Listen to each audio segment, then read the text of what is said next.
Good evening, everyone. I'm Bob Evans in the Fox 13 News studios. We've been monitoring a situation in downtown Salt Lake City where thousands of demonstrators have been protesting. Now there is word of shots fired in downtown Salt Lake City. We don't have a description yet. Protesters started running and told us to get down, so we took cover. Talk about, Police say one victim had life-threatening injuries. Afa Alou was shot and killed while participating in the No Kings protest on Saturday night in Salt Lake City. Just moments before, he was walking hand in hand with some of his closest friends. We now know that Afa was unintentionally shot by a so-called peacekeeper during the June 14th downtown rally and march. Matthew Alder opened fire at Arturo Gamboa, a man seen holding an AR-15 rifle. The ensuing gunfire struck Alou. At the time, Gamboa was taken into custody. This isn't what was supposed to happen. It was peaceful. We all knew it was. It was a volunteer that had no right having a gun and a peaceful protest. There's no right, no reason for there to be guns here at all. On December 3rd, the Salt Lake County District Attorney Sim Gill filed charges against Alder and formally declined to charge Arturo Gamboa, the man who Alder intended to fire at. That day, as I had participated in countless other events without any incident, the only thing that I was doing was engaging in my First and Second Amendment rights. The next night, another community gathering ruined by gunfire. Some new information regarding a mass shooting last night here at Westfest in West Valley City. I'm Fox 13 Scott McCain, and we were able to confirm this morning that there is now an officer-involved critical incident component to all of this, that at least one West Valley City police officer did indeed fire their weapon last night after a 16-year-old allegedly produced a firearm and squeezed off several shots into the crowd, hitting 5 people. 3 of those individuals are now pronounced deceased. A suspect was immediately detained at the scene. Gill filed charges against 16-year-old Matthias Ione Register on June 20th. The suspect allegedly admitted to shooting the 18-year-old rival gang member. Detectives informed Ione Register that HL was deceased and that Ione Register laughed and smiled. But he denied shooting anyone else, including the pregnant 41-year-old woman and an 8-month-old baby boy. This case is making its way through the court. Gun violence, though, continue to be a relevant topic in Utah. John Franke and Tina Giuliano back live in Tremont and on the scene of breaking news this morning. Just in the past 10 minutes, we have learned that 2 police officers have been shot and killed, another officer and a canine shot and injured here. The police responded to a domestic disturbance last night, and once they arrived here, they ended up getting, the suspect opened fire on them. That suspect is in custody, and right now there is no threat to the public. 2 officers killed in the line of duty, and another and their dog injured is an event that really rocks an entire nation, According to a probable cause statement, police say when they arrived, 32-year-old Ryan Bate was armed with a high-powered rifle.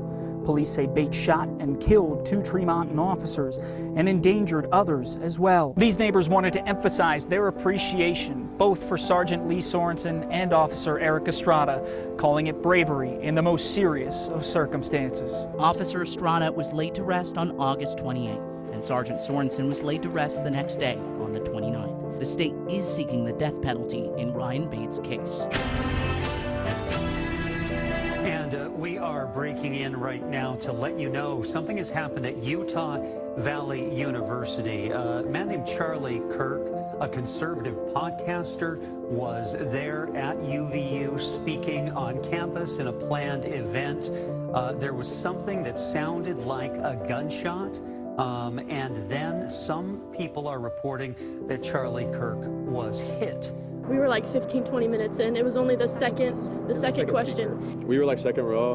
We were just looking up and we see, he was debating about shooting and he was talking about it, and then we hear a shot and then just a wave of blood come out of his chest. And we all get down. I immediately just couldn't believe what my eyes were seeing. One thing we are hearing is that President Trump has said that Charlie Kirk is dead. Oh my gosh. While the suspect is at large, we believe this was a targeted attack. In less than 36 hours, 33 to be precise. The suspect was apprehended in a historic time period. Tyler Robinson appeared before a judge here in Provo, where he was formally charged with aggravated murder, witness tampering, obstruction of justice, and other crimes. And Utah County prosecutors have filed a notice that they intend to seek the death penalty. As the judge set a May hearing to decide if Robinson will ultimately face trial, defense attorneys announced an effort to disqualify the Utah County Attorney's Office from prosecuting the case. The county attorney has made a decision, very public decision, to announce their intent to seek death the day that there was an arrest. Robinson will be back in court in January. In a long but very decisive ruling, Judge Diana Gibson threw out the maps that were passed by the Utah State Legislature and declared the Proposition 4, the citizen ballot initiative passed by voters to create an independent redistricting commission, is now the law in Utah. The redistricting conversation took over Utah politics this year after a district judge ruled in a years-long legal battle over who represents you in Congress. Lawmakers considered 5 maps and a bill that could change, once again, how redistricting works in Utah. We are doing this in compliance with the court's orders and under protest. Happening now, court is in session in the redistricting process. The judge will decide whether to accept the legislature's proposed map or adopt ones proposed by the plaintiffs. In a ruling issued just before midnight, Judge Diana Gibson chose this map to represent Utah's congressional districts. It creates a donut in Salt Lake County that is considered more favorable to Democrats. This story continues to evolve, but despite ongoing court battles, the current congressional map is expected to stick around at least for the 2026 election cycle. In September, the Church of Jesus Christ of Latter-day Saints was rocked twice in the same day. 2 big stories are making headlines across the nation. One in Michigan, where at least 4 people are dead after a man rammed his vehicle into an LDS church and opened fire. The other is here in Utah, where the president of the Church of Jesus Christ of Latter-day Saints, Russell M. Nelson, has died.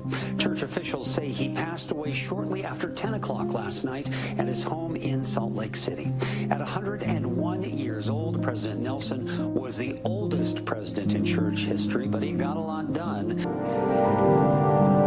President Nelson was laid to rest on October 7th. 1 week later, the church named Dallin Oaks as the new prophet. There is much to be done, for our ministry is a ministry of all the children of God on the face of the earth. On October 31st, the FBI determined that the man who opened fire in a Michigan church and set it ablaze was motivated by, quote, anti-religious beliefs against the LDS Church. The gunman, Thomas Jacob Stanford, 40, was killed by law enforcement. Utah's summer was also defined by some high-profile fires, both those caused by nature and humans. 4 firefighters are hurt and dozens of families are out of their homes tonight. Wow! Following a massive fire in Mill Creek. They're trapped in the fire and you can't just knock on doors. You need to open the doors so they have a chance. As crews battled the flames, Fox 13 News broke the story of how it started. So it's possible that what you were trying to prevent sparked the fire. It's possible. 79 people were displaced from their homes and that they're not allowed back until at least Saturday morning. Now, according to Unified Fire, there were 4 injuries among the firefighters, but none that required hospitalization. There were pets lost, but it's still unknown how many. The fire was so quick, I couldn't grab the emergency bags. So after that, plan B is everyone gets out. Everyone stays alive. The fire may have started here. This is land that is owned by Salt Lake City Public Utilities. I couldn't tell you how it was, but that has been confirmed that it started with the lawnmower. Creek City Hall, we just spoke to the mayor, who said it was just last week when they handed over a courtesy warning to the owner of that lot that they'd had complaints of weeds on the property. Salt Lake Public Utilities has now responded.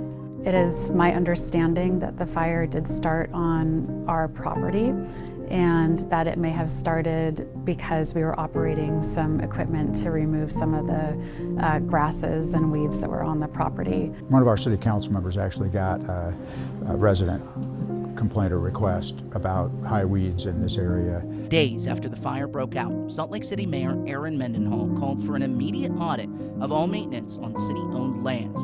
Public utilities say they're taking action where maintenance is needed. This summer, 2 wildfires kept those living nearby on edge for months. First, the Forsyth Fire in Pine Valley. The fire started Thursday evening. Within a few hours, it was clear the situation was dire. They kind of gave us a choice, and they were coming down our street and asking if we wanted to stay or go, but I was already headed out of town because the flame looked really scary. Today, we expect to be able to get a good control line in up there. We've got 7 crews working in the area, and we're confident that we can hold it at the ridge line. It's been nearly a month since the Forsyth Fire began in the mountains above Pine Valley. Took out 13 homes, but people here tell me that Pine Valley is rising from the ashes. The Forsyth Fire was listed as 100% contained on August 7th. It burned 15,675 acres. Moving north to the Fish Lake National Forest, the Monroe Canyon Fire sparked on July 13th. According to USFS, earlier today, the fire started at 50 acres. It's now jumped to 700. I'm going to go ahead and step out of the way so you can kind of see what's going on behind me. As you can see, plenty of flames and smoke coming off the mountain behind me. Now, evacuations are in place. Unfortunately, 4 structures and homes were lost in that Manning Meadows area. 3 were lost in the Magobee area. That is nuts. We're still telling people we're here if they want to come up. The only thing it might affect is our water is through a pump system. They're one of about 3,000 people, including some in Wayne County, who haven't had power since Wednesday afternoon. Garcane Energy says they had to cut power to keep fire crews safe. Obviously, we're not a big town. We are rural communities. It does affect us a lot. Some of this is our livelihood. The Monroe Canyon Fire was listed as 100% contained on September 5th. In total, 14 structures were lost. It burned 73,721 acres, making it the 5th largest Utah fire on record. The biggest health story in Utah this year, a spike in measles cases. Utah's first case of measles is confirmed by the Department of Health and Human Services. Doctors say the patient is an adult living in Utah County who is not vaccinated. From there, the case count grew steadily. The Southwest Utah Public Health Department says there are 2 new cases of measles among school-age children in Washington County. We're told neither child was vaccinated. Measles is a very dangerous disease and it really affects children. And so I hope that just getting good, correct information out, and then everyone has to make their choice. Salt Lake County Health Department officials tell us this case was found within someone attending the Copper Kids Child Care Facility here in South Jordan. They add that this person was infectious for all of the last school week while attending the facility from December 1st to the 5th. Utah State epidemiologist Dr. Leisha Nolan said she's concerned about the spread of measles from southwestern Utah to other parts of the state. We haven't had that many measles cases in Utah for over 30 years, so this is very extreme and it's really concerning. Dr. Nolan also told us that since this outbreak began, vaccination rates are up 30% compared to this time last year. But officials at the health department are hoping that more people get vaccinated to help protect themselves and others from the measles. And in sports, you might have heard, a new NHL team, new name. They once roamed Utah, and now they roam again. Fans celebrating out here in line to get inside to buy their new gear. I'm Jeff Rainier at Delta Center. The new name is here, Utah Mammoth. Got incredible strong ties to the state of Utah, but most importantly, our fans chose it. I've been to all the games last year, had season tickets, came to all the votes. I was voting Mammoth. That is your first look at the brand new mascot for the Utah Mammoth. That is Tusky, baby. Go Mammoth and tuss up.